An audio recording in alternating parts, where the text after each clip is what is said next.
Depois da Primeira Grande Guerra, surgiram os regimes nazista de Hitler na Alemanha e fascista de Mussolini na Itália. É preciso conhecer este tempo de terror e sofrimento para entender as repercussões que este tem hoje na sociedade, nas pessoas e até no cinema, retratados em filmes como A Lista de Schindler, A Vida é Bela, O Pianista, O Menino do Pijama Listrado, O Diário de Anne Frank, dentre outros.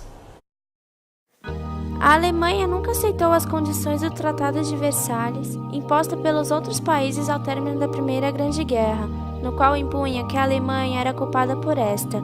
Por isso, deveria pagar uma alta indenização aos outros países, além de ter sido desmilitarizada e ter perdido terras, que acabaram se tornando novos estados artificiais, como é o caso da Iugoslávia e da Tchecoslováquia. Devido a isso, surgiu uma pessoa que dizia aos alemães: "Vocês são os melhores." Hitler. In dieser Muschel nur ein Ausschnitt dessen, was außer ihr über ganz Deutschland steht. Und wir möchten nun, dass ihr, deutsche Jungs und deutsche Mädchen, in euch all das aufnehmt, was wir dereinst uns von Deutschland hoffen. Wir wollen ein Volk sein.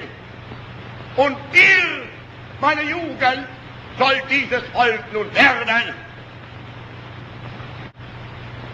Wir wollen einst ein Reich sehen. Und ihr müsst euch schon dafür erziehen. Wir wollen, dass dieses Volk einst gehorsam ist. Und ihr müsst euch in den Gehorsam üben. Wir wollen, dass dieses Volk einst friedliebend und aber auch tapfer ist. Und ihr müsst friedfertig sein.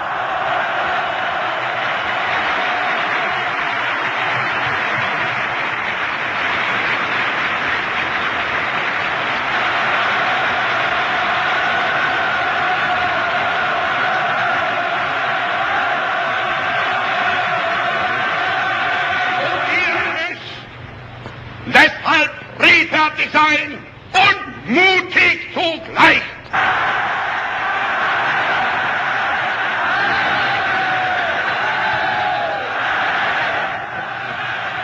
Com sua boa oratória, conquistou o povo alemão e espalhou suas ideias por todo o lado. Adolf Hitler morava em uma pequena localidade perto de Linz, na província da Alta Austrália, próxima à fronteira alemã, onde na época era parte do Império Austro-Húngaro, onde seu pai, Alois Hitler, era funcionário da alfândega. Adolf era um rapaz inteligente, porém mal-humorado, e tinha o sonho de ser um artista. Vendia algumas obras que fazia para sustentar, mas seu pai o punha-se a isso, pois queria que o filho tivesse uma carreira de função pública.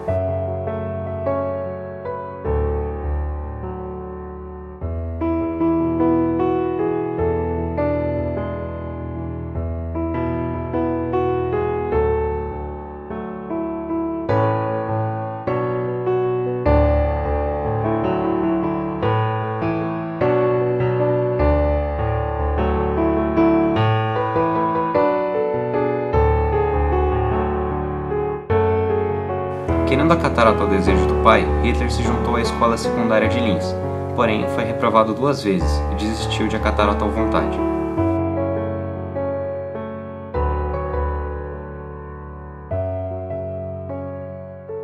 Determinado de seu sonho, em 1907 fez exames de admissão na Academia de Belas Artes em Viena, mas novamente foi reprovado.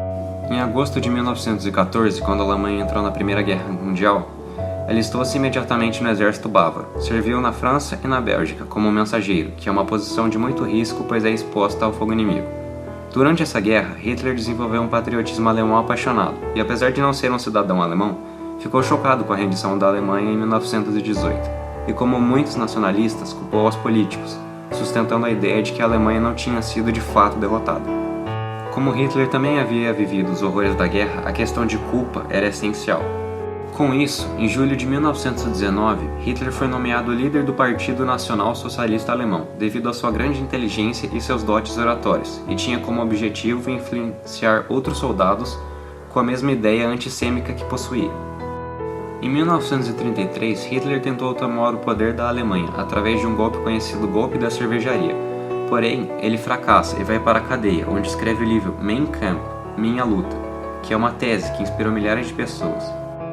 Em meio a outros problemas como a crise de 29, Hitler ganha muito apoio devido ao livro, e em 32, seu partido vence as eleições. Hitler assume o cargo de primeiro-ministro da Alemanha, e como primeiro ato, desenvolveu industrialmente seu país, propagando um regime militarista, rompendo assim o Pacto de Versalhes.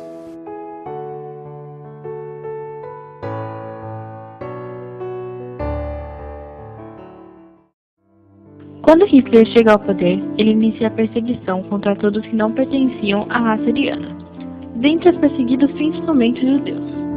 O povo judeu começou a ser perseguido aos poucos.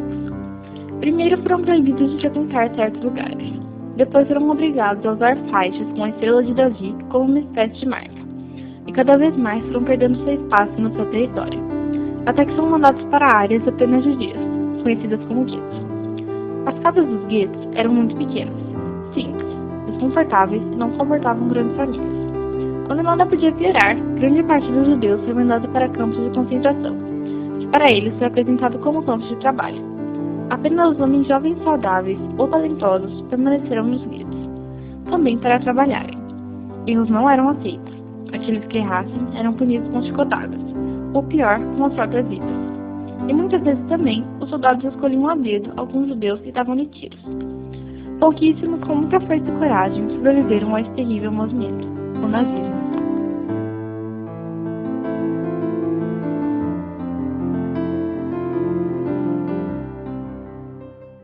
Nos campos de concentração, os presos eram a maioria judeus, porém havia também pessoas que não seguiam e apoiavam o nazismo.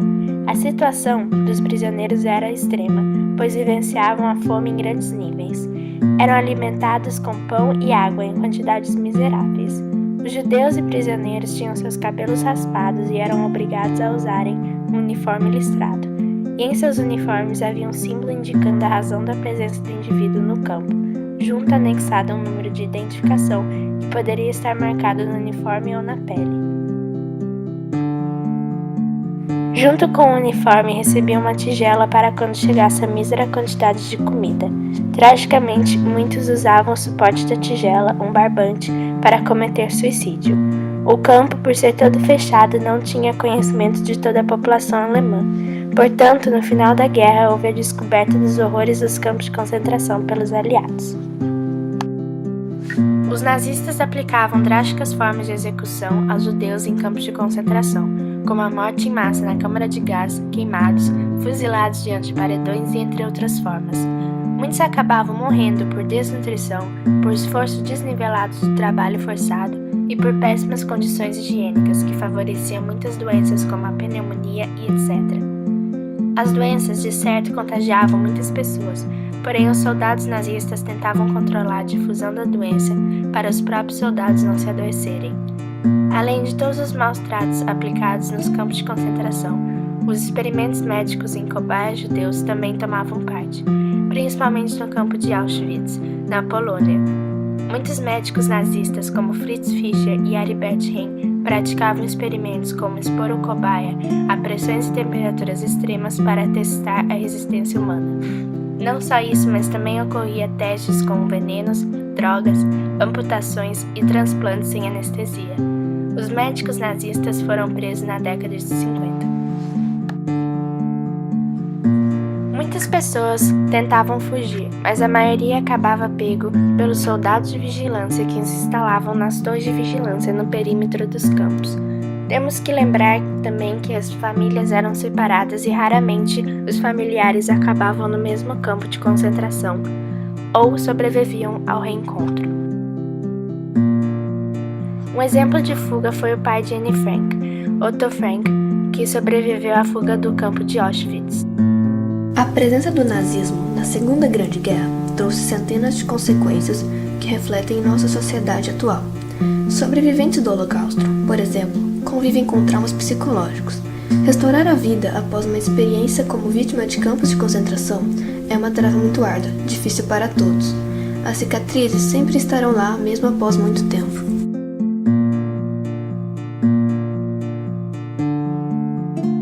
Hoje em dia, há os grupos neonazistas, mais conhecidos como skinheads. Essas pessoas seguem as ideias nazistas na atualidade.